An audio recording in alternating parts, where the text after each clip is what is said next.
Hey everybody, do you want big results without having to make huge changes in your life? I'd say that's something that all of us probably want. And the good news is you can really change your life and your health without making huge drastic changes right up front. So in the past videos, I've talked a lot about, figuring out who you want to be and why you want to be it, kind of forming and shaping a new identity. And unfortunately, in our culture, we just live in a, we want it right now type of a mindset. We often, I know I do, get trapped in that, like here and now, like that instant gratification. Because today, this day and age, information is at the click of a button.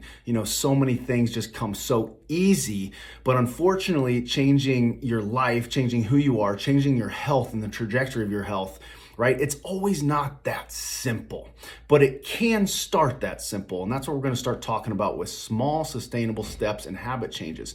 So, we talked about in a past video setting the trajectory, right? The trajectory, like an airplane taking off from Los Angeles, you just have to tilt the nose a little bit left and right, and you're going to end up hundreds of miles off course. So that small change in the beginning can lead to big outcomes or big changes later on, and that can be negative and positive outcomes. So a quote that I love in the book Atomic Habits by James Clear is, outcomes are a lagging measure of habits.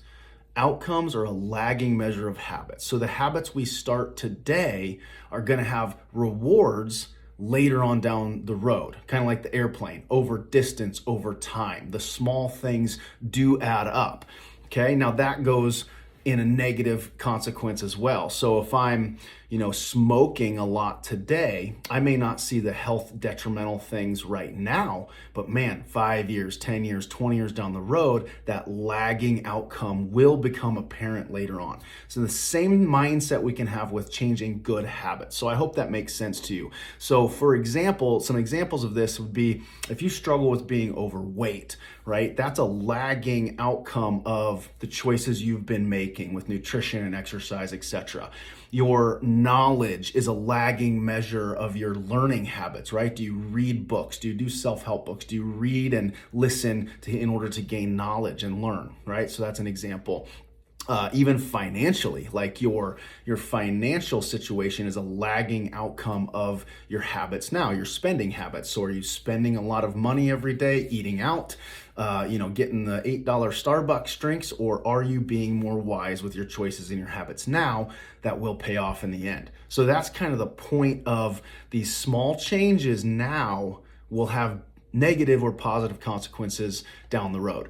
So I think in how I work with patients every day, stress is a huge component of what's going on with people's health. And sometimes stress seems small and insignificant. So if I have little stressors during my day that I might feel are no big deal, right? I have a little bit of stress when I'm driving because traffic is so bad, or I'm always rushing here and there because kids' activities are always happening, or whatever your responsibilities in life are. But the thing is those little stressors every day compound. So I think I mentioned in a past video the compounding effect, right? The compound interest of money, we all understand that concept. If you save a little bit and put it into an account that gains interest over time, you're going to end up with more money, right? So the negative habits, the negative stress, the stressors in life compound as well, and they negatively impact your health, right? So this goes into the stress of life, but also just your mindset. If you're constantly telling yourself you're worthless or you're a failure or you're not good enough, which is happening so much in our world and our culture. And think about your kids, your teenagers, the pressure that they're on. Man, we're seeing more anxiety and depression and things like that than ever before in our young people. So this is a cycle, a vicious cycle that so many people and young people are getting trapped into. So I want to start into the micro changes, or what I call sustainable action steps, to start now for long-term outcomes. And one of the rules that I really loved in the book Atomic Habits is called the 2-minute rule. So write this down, remember this. Any new good habit you want to start, it could be anything. You want to start flossing your teeth every day. You want to start eating more protein for breakfast because we know how healthy and good that is. You fill in the blank. You could do anything. You want to start exercising more. Do not start with anything more than 2 minutes. Okay, now that doesn't mean forever it's gonna stay at 2 minutes, but start with the 2-minute rule. So anything you do, it should be easy and sustainable. And over time, you're gonna realize if you implement that rule, it's just gonna grow and expand. So an example for me is, I want to read more. Specifically, maybe I want to read some self-help books, some books on leadership, maybe the Bible. I mean, whatever it is for you. And I have a hard time doing that, especially as my day gets busy and at nighttime, my brain shuts off. So it's like morning time is my time. So, which leads me to the second principle or system today, which is habit stacking. So with something you're already doing, a habit that you're already doing, you stack a new habit following the 2-minute rule on top of that. So for example, let's just say I want to read something every morning, right? Before I get up, kids off to school, all that stuff.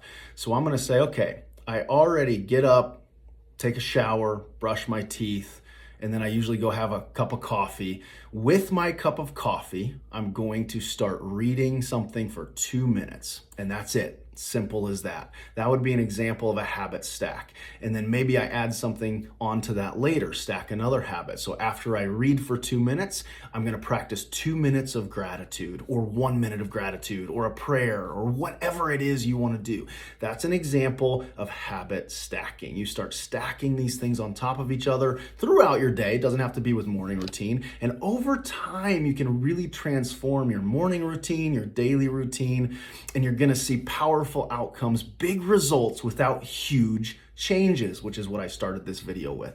So, 2 rules to follow today. The systems are important, the discipline with the systems and the strategies, right? So that's how you're going to meet your goals someday, starting simple, starting small, starting sustainable, something that you're going to be able to continue without it feeling like a lot of stress and a lot of work, right? Because that is usually when we fail or don't continue with something, right? We feel like, oh my gosh, I got to do 20 minutes of reading and I don't have time, right? So it's just one of those things. You start small. Okay, y'all, so remember those 2 concepts, the 2-minute rule, habit stacking. Start doing that in your life.